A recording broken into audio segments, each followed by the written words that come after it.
Yang terhormat Maulana Habib Muhammad Lutfi bin Ali bin Hashim bin Yahya, disilakan. Sallu ala Nabi Muhammad.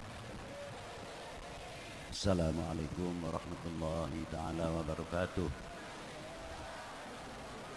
Alhamdulillahi rabbil alamin. Wassalatu wassalamu ala asyrafil anbiya wal mursalin wa ala alihi wa sahbihi ajma'in, amma ba'du. Hadratil muhtaram al mukarramun, para sesepuh, bini sepuh, para alim ulama, ugi para habaib, khususipun panjenenganipun adik kula Habib Hasan bin Abdurrahman Al-Juhri lan pinten-pinten yai, pinten-pinten habaib, nyuwun sewu mbok pilih kula mboten saged nyebataken salah setunggalipun. Mboten berarti ngurangi takdim ihtiram kita dhateng para sesepuh wau. Ugi ingkang kula hormati panjenenganipun bapak-bapak dari instansi pemerintahan sipil, TNI, Polri yang selalu kita banggakan. Lan ugi ingkang kula hormati panjenenganipun Pak Camat, Pak Danramil, Pak Kapolsek serta jajaranipun. Ugi ingkang kula banggakan Bapak Kepala Kelurahan atau Kepala Desa. Sak perangkatipun panitia penyelenggara dalam rangka haul panjenenganipun Al Habib Hasan bin Toha bin Yahya. Lan ugi ingkang kula hormati hadirin wal hadirat rahimakumullah. Kita dipun awali saderengipun haul menika wau kelawan pembacaan Maulid Nabi sallallahu alaihi wasallam. Kangge nambah jembaripun penggalih, jembaripun wawasan, pandangan dengan seringnya membaca riwayat-riwayat hidup panjenenganipun Afdhalil khalqi alal itlaq Sayyidina Muhammad sallallahu alaihi wa alihi wasallam. Dengan cermin beliau kita akan memandang apa yang diperintahkan oleh beliau dan mengikuti sunnah-sunnah baginda Nabi sallallahu alaihi wa alihi wasallam. Di antaranya pendidikan-pendidikan akhlak yang luar biasa langsung saking Allah Subhanahu wa taala ya Mbak. Didikan yang pertama Allah Ta'ala dawuhaken menten hal kalih. Setunggal asma kaping kalihipun swanten. Menawi Allah Subhanahu wa taala nimbali memanggil dhateng para nabi-nabi sanesipun kelawan asmaihim, asmanipun masing-masing. Tapi Kanjeng Nabi kangge didik dhateng umatipun, Allah Ta'ala menawi nimbali datang Kanjeng Nabi memanggil kepada baginda Nabi orang mung saarane bloko ya Muhammad atau ya Ahmad. Ada memang ayat atau 3 ayat niku khobar, boten nidak, boten panggilan. Menawi panggilanipun Allah Ta'ala datang Kanjeng Nabi sallallahu alaihi wasallam, panggilanipun kelawan kebesaranipun.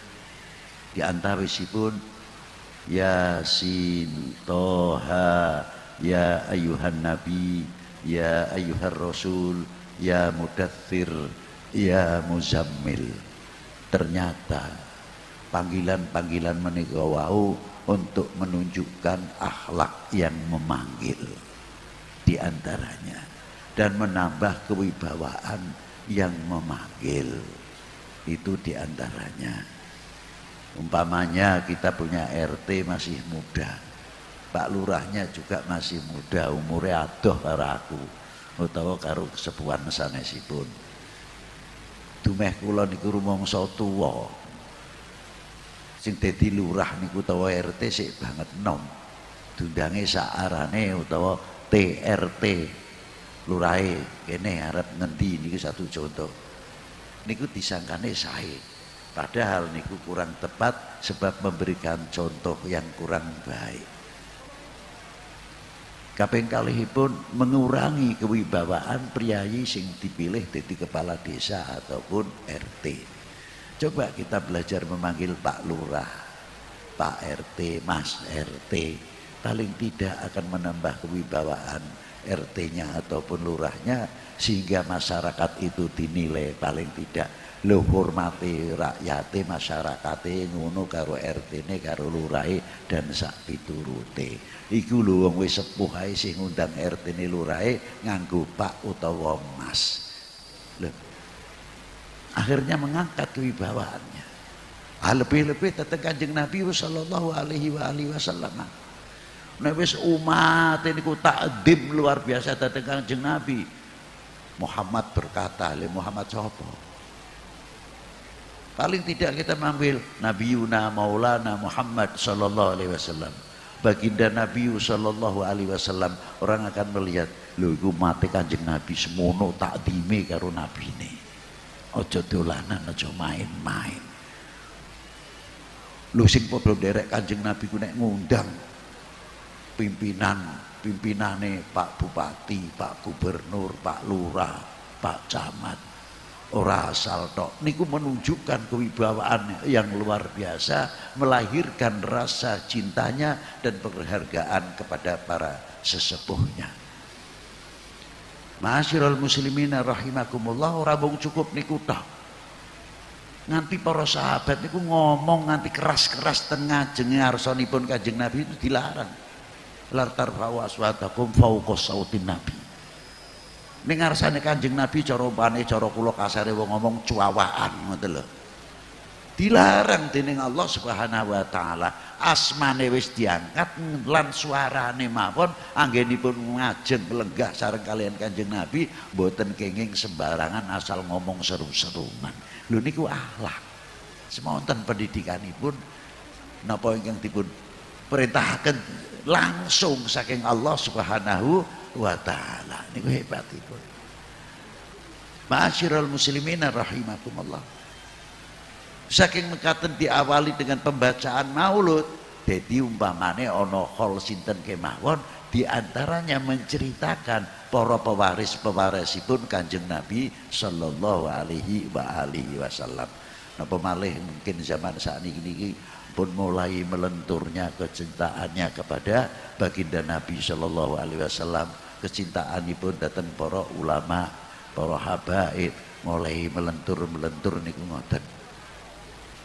Ma'asyiral muslimin rahimakumullah, maka perlu diangkat sinten pewaris-pewarisipun Kanjeng Nabi sallallahu alaihi wasallam ten tanah Jawa niku saabrak-abrak para bapak, para ibu. Para waliullah, para ulama luar biasa. Dari mulai Aceh khususipun pun ngoten mawon. Ngantos sampai Maroke, Fak dan sebagainya. Niku kebek para aulia, para ulama sing masya Allah luar biasa kedudukanipun wenten ngarsanipun Allah Subhanahu wa taala. Luar biasa. Banyak sejarah yang hilang, jangan dikira. Keranten kita kurang mau mencatat. Makanya wentenipun haul dan sebagainya didukung oleh nopo? Wenten peringatan 10 November Hari Pahlawan.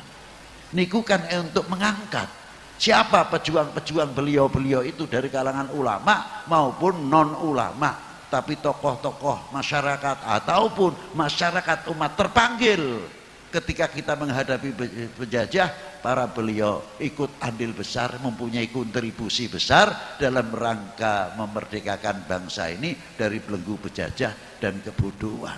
Luar biasa. Nikulah diantawisipun. Tapi apabila kita ini sudah kehilangan sejarah, padha ae kepaten obor. Sapa sing arep didadekno pengilon? Sapa sing arep didadekno cermin untuk kita-kita ini? Tapi kalau kita ingat tunggal mawon rumiyin, ora usah negara liya. Nah, awake dhewe niku inget Habib Lutfi itu tidak pernah sungkan utawa napa naminipun terus mundur. Kalau sudah berbicara merah putih, berbicara NKRI, tak utamake. Supaya kita tidak melentur melihat sejarah-sejarah para beliau yang ikut andil besar memerdekakan bangsa ini. Dan kita mau bercermin kepada para beliau, insya Allah jadi bangsa sing kuat, jadi umat sing kuat, orang mudah dipecah belah. Beda pilihan, monggo, tidak ada masalah. ning jangan membedakan Indonesia. Walaupun beda pilihan, tetap kita orang Indo, harus kita menjaga Indo demi kesatuan persatuan Indo. Hindarkan sekali bentuk pecah belah apapun. Paham nggih? Loh, lah niku yang penting karena kita mau bercermin kepada para beliau. Kula kagum kepada para beliau. Apa sih sebabnya kok bisa diangkat dadi wong sing mulya ning Allah Taala. Wa inda Rasulih sallallahu alaihi wasallam. Ternyata kula pelajari sekedhik niku napa diandhawesipun. Siji niku taate karo wong tuwa loro. Senajan wong tuwane niku ora kondang ulama, ora kondang wong alim, ya umum kaprah. Ning semono takdim lan hormati sebab ngilingi jasane wong tuwa kang semono gedene. Luar biasa. Dari situlah banyak mendapat makomah ingkang luar biasa. Yang kedua kados ingkang dipun ngendikaaken dening anak kula, adik kula Habib Hasan Al-Jufri, taate karo guru luar biasa. Nikilah sing membuka pintu makomah sing luar biasa. Boten wenten para aulia, para ulama pikantuk karomah yang luar biasa terkecuali taat dateng wong tua loro, taat dateng gurune. Ora dadi santri, ora ngisin-ngisinke gurune. Ora dadi anak ngisin-ngisinke wong tua loro. Ora dadi bangsa ngisin-ngisinke para tokoh pendiri bangsa. Lho niku. Kalau kita mau melihat kepada perjuangan tiang sepuh kali para ulama-ulama kita akan tetap rukun, kompak, tidak mudah dipecah. Lho niki kuncine mung ten mriku kemawon. Maka dengan oleh hol itu tadi, ayo bareng-bareng metik akhlak budi pekertine ingkang sampun dipun contohaken dening para leluhur, para pendiri bangsa ini. Jadilah kita orang ini tokoh-tokoh atau tiang-tiang pemersatu. Kangge napa? Memperkuat persatuan ketahanan nasional. Kita tunjukkan kita menjadi umat, kita menjadi bangsa yang tidak mudah dipecah. NKRI harga wis sebenarnya dodo soalnya wis luwe setengah rolas kirang langkung semanten mawon. Wabillahi taufik wal hidayah wal afu minkum. Monggo kita tutup donga bareng-bareng. Bismillahirrahmanirrahim.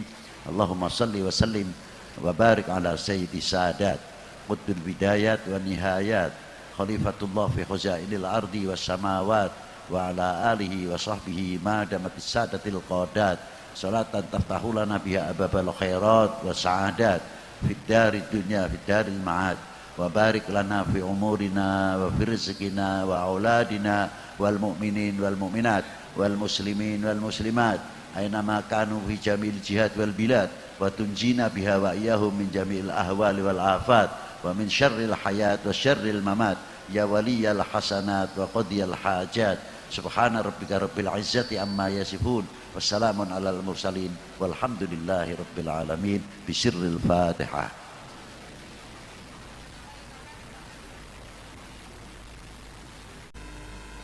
Habib Hasan itu dilahirkan di Cirebon. Setelah dewasa mendapat gemblengan dari ayahnya yang luar biasa. Umur 17 tahun telah mumpuni beberapa ilmu. Beliau diangkat oleh ayahnya belajar di Haromain. Setelah dari Haromain, beliau terus ke Tarim, Hadramiyah. Dari Tarim, beliau terus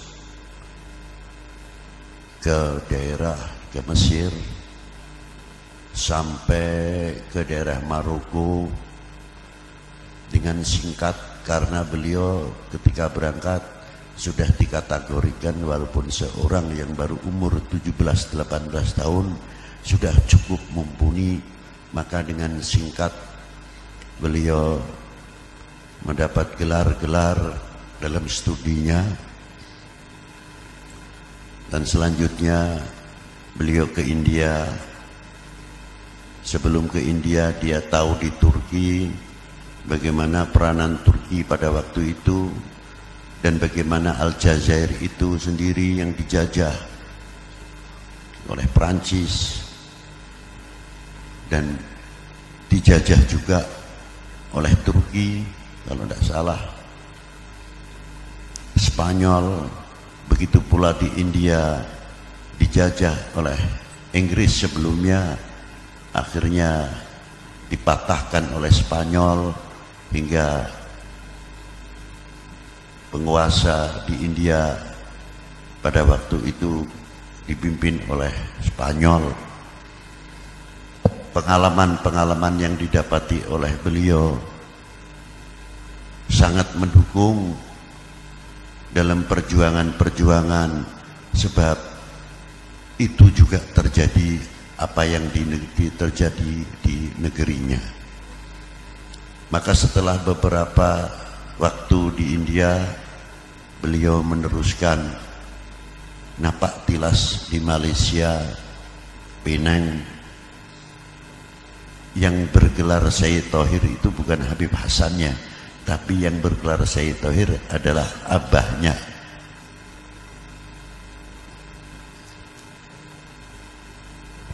Sayyid Toha. Nah, ketika beliau membebaskan Kanjeng Sultan Hamengkubuwono ke-1, maka diminta oleh Kanjeng Sultan Habib Toha Sudikiranya untuk mengawal beliau di Ngayogyakarta. Maka dituruti dan diangkat menjadi menantu Habib kaping sepindah Niruntute. Yang akhirnya perjuangan tersebut diteruskan oleh Habib Hasan napak tilas, di mana beliau ayahnya tinggal dahulu. Dari situ beliau meneruskan masuk ke Banten, yang sebenarnya Sultan Rafiuddin sudah dibuang oleh Belanda ke Surabaya. Kericuan pada waktu itu Sultan terakhir, maka kericuan keramaian yang ada, fitnah mulai muncul. Beliau Al-Habib Hasan terpanggil untuk menyelesaikan supaya pihak penjajah, dengan kata lain, tidak semena-mena. Maka digabungkanlah pasukan yang sudah ada, hampir pecah pada waktu itu, bergabung dengan laskar-laskar Cirebon. Selesai dengan secara singkat, muncul kedamaian. Al-Habib Hasan terus ke Cirebon. Kebetulan di Cirebon juga terjadi peristiwa perang santri yang cukup dahsyat. Al-Habib Hasan juga berperan di sana.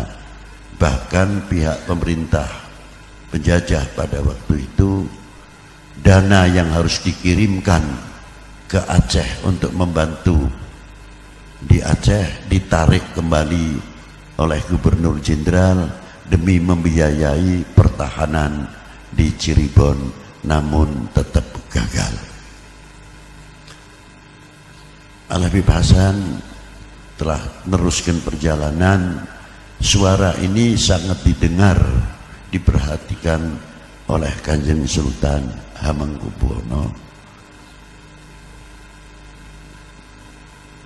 Habib Hasan bukan orang asing, karena masih pernah keponakan oleh Kanjeng Sultan Hamengkubuwono. Dengan bakat yang luar biasa, pemberani tapi bijaksana, maka ditarik kan Sayyid Hasan tersebut menjadi Patwedono Lebet yang mengurusi, kalau sekarang mungkin Pas Pampres, yang akhirnya beliau diangkat menjadi Patih Lebet yang membawai pasukan Sandi. dan akhirnya diangkat menjadi Panglima Besar. Wakil beliau Raden Ronggo yang telah gugur menjadi syuhada di Madiun. Tidak lama beliau setelah menyelesaikan untuk membangun kembali Ngayogyakarta bersama Kanjeng Sultan Hamengkubuwono,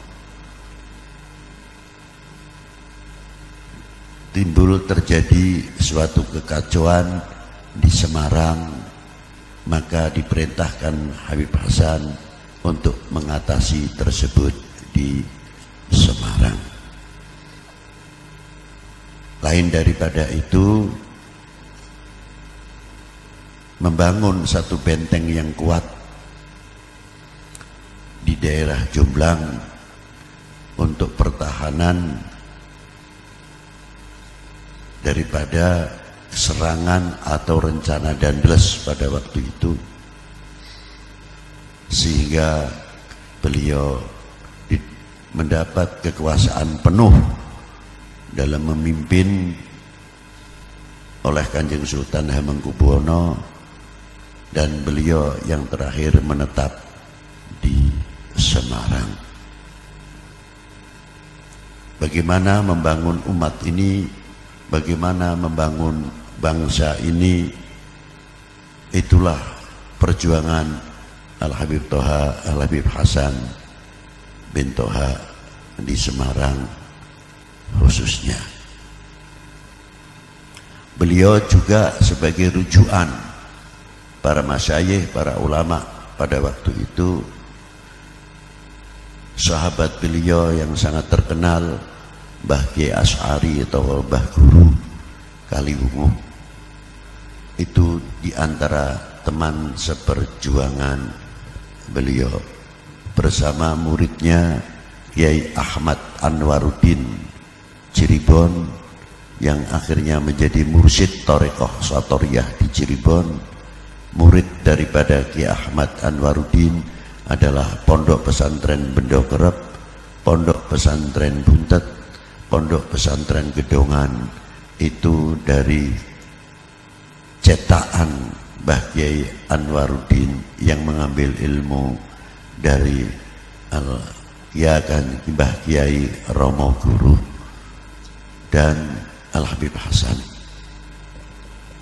Demikian kurang lebihnya, daripada sedikit, bukan kita mencemooh tapi meluruskan sedikit daripada riwayat Al-Habib Hasan bin Toha.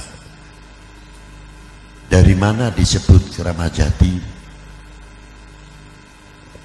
Ketika 1949, saksi itu sebetulnya saya